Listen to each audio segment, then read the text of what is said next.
Netwerken anno 2026 kan ook op een andere manier. En dat maken we mee met de Hidden Connection.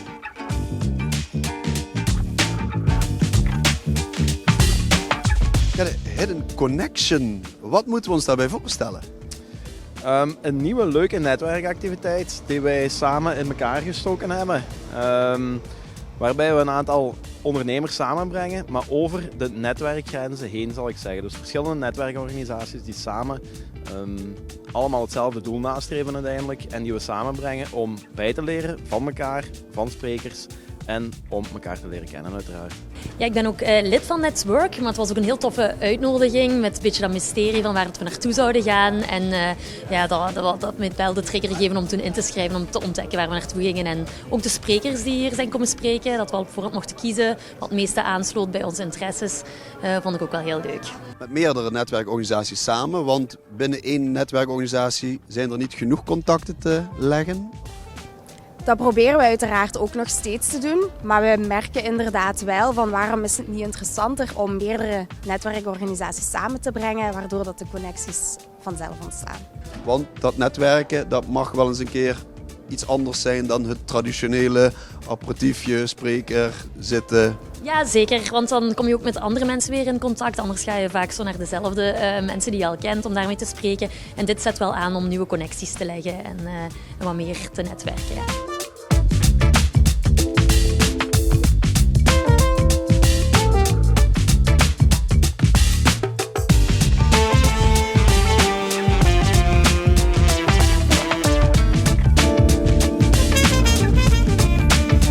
Dat is wel de bedoeling van de Hidden Connection, om de mensen te verrassen. Ze wisten totaal niet waar ze naartoe gingen, dus ze zijn allemaal in bussen gestapt op 8 verschillende plekken.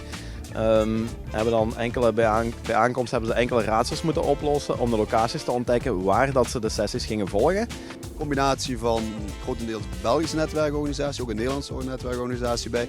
En dan bewust toch de grens overgestoken. Klopt. De grens is niet zo ver van bij ons. Ik denk dat de meeste van onze partners zich in Hasselt bevinden, dus het is zeer dichtbij. Plus we hebben het ook mysterieus proberen maken, waarbij dat we ook een van de opstapplaatsen, zeg maar, Maastricht hebben genoemd. Dus zij dachten de bus te nemen, maar we zijn hier gebleven.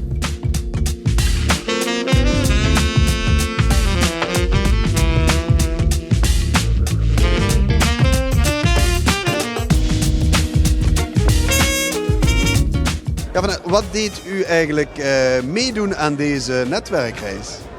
Wel, ik ben lid bij Network en ze organiseren meestal heel toffe, ongewone evenementen. En bij dit gegeven wist ik dat er andere netwerken betrokken gingen worden. Dus dat we breder gingen trekken. Dus het is een hele leuke om nieuwe mensen te leren kennen. En is dat inderdaad net leuk om een keer buiten het eigen netwerk eens contact te leggen? Absoluut. En dat vind ik ook heel tof aan hun, dat ze out of the box denken. Meestal heb je netwerkclubjes die op zijn eigen blijven en vrienden van elkaar worden, wat ook heel tof is en dat doen we ook allemaal. Maar dan blijf je in een gesloten groepje en bij Network zijn ze echt wel heel open-minded. Open-minded en ook een soort van ontdekkingstocht was het vandaag. Ah, absoluut. We hebben ook plekken in Maastricht leren kennen die we niet kenden. En nu uiteindelijk afsluiten met een mooi diner, dat wel. Voilà, dat is er altijd bij. Lekker hapje en een drankje, daar komen we ook voor.